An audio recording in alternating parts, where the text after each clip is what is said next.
Alain Zenza, bonjour.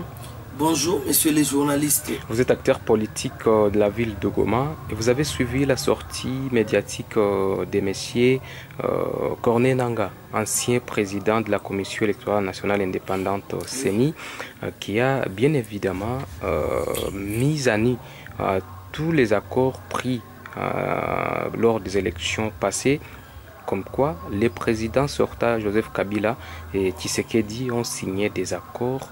Est-ce que cela engage toute la nation? D'abord, en commençant, je tiens à rappeler que nous soutenons, mon parti politique ADES et moi, nous soutenons le second mandat du président Félix Tshisekedi. Et en ceci, nous profitons de l'occasion pour rendre hommage à l'ancien président Joseph Kabila pour son sens d'homme d'État. Voilà que la personne qui pouvait bien nous révéler le clause ou tout ce qui s'est passé entre le camp Kabila et le camp Félix Tshisekedi pour qu'il accède au pouvoir, c'est le sénateur actuel Joseph Kabila. Mais comme c'est un homme d'État digne de son nom, jusqu'à présent, il a toujours été silencieux. Malheureusement, à notre grande surprise, Corneille Nangaa, ancien président de la CENI, c'est lui que j'appelle aujourd'hui traître national. Pourquoi? Parce que un homme d'État, il sait que tous les Congolais, moi et toute la population, savons comment est-ce que Félix Tshisekedi a accédé au pouvoir. Pour nous, ce n'est même pas, comment dirais-je, quelque chose de nouveau, n'est-ce pas? Au contraire, par ses dires, Nangaa vient juste remuer les couteaux dans les plaies des Congolais. Pourquoi? Pour leur faire voir que Nangaa a participé au vol de la victoire du peuple congolais, n'est-ce pas? Et ceci vaut soit la peine de mort, parce qu'il a trahi tout un peuple. C'est aujourd'hui qu'il nous affirme que lui a été complice de la trahison de tout un peuple. Il a été complice du détournement de la volonté électorale de tout un peuple. Alors je pense que, bien que soutenant le chef de l'État, Félix Tshisekedi, pour son second mandat, nous ne pouvons pas accepter qu'un homme d'État, Nangaa, se comporte de la sorte. Mais est-ce qu'il a mal fait de dire la vérité malgré les retards? C'est lui qui appelle sa vérité. Et c'est aujourd'hui qu'il appelle sa vérité. Mais le peuple congolais, à l'annonce de la victoire de Félix Tshisekedi comme chef de l'État il y a 4 ans et bientôt 5 ans passés, le peuple congolais était au courant de la vérité. Et à l'époque, nous savons qui avait réussi. C'est qui? N'est-ce pas? Non mais, attends, c'est le président Félix Tshisekedi qui est au pouvoir aujourd'hui. C'est pas Martin Fayulu? Non, moi je dis ceci. Nous ne pouvons plus entrer dans cette polémique. Pourquoi? Parce que 4 ans après, c'est le président Félix Tshisekedi qui est au pouvoir. En quoi est-ce que ça va, comment dirais-je, amener un plus à la population congolaise?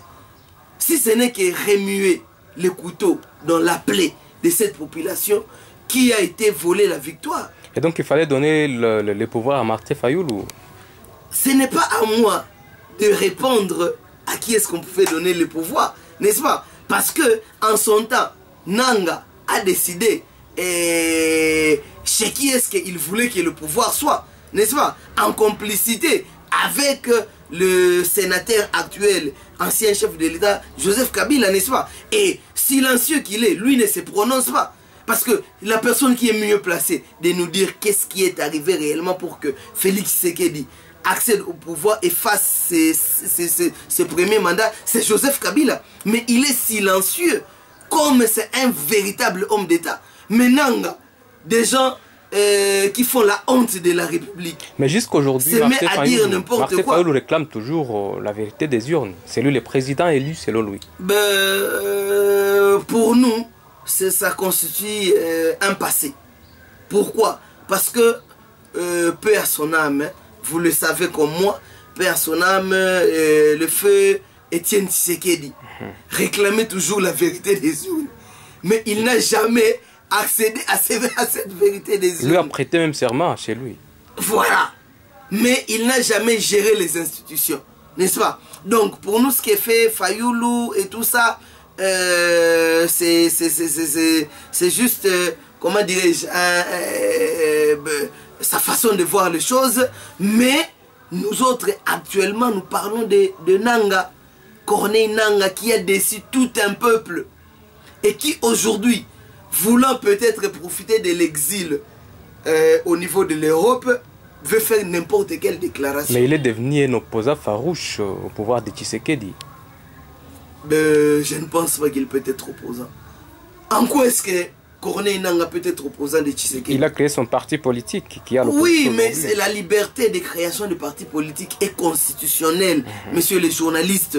Ce n'est pas un fait nouveau.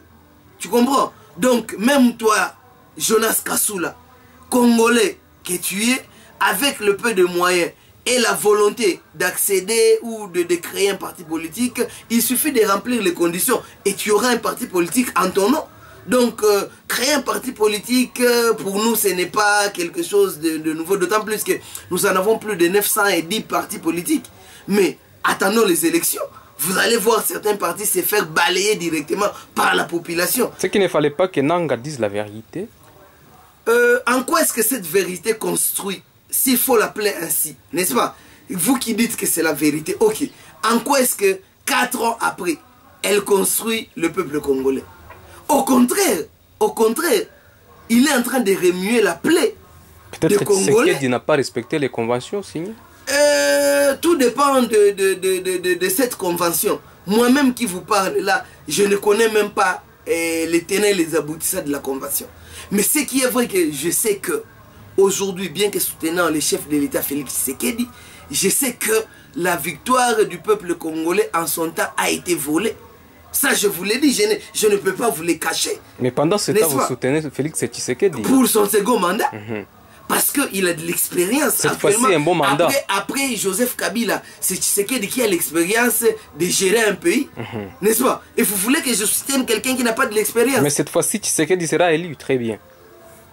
À moins que vous m'autorisez de parler de sa réélection.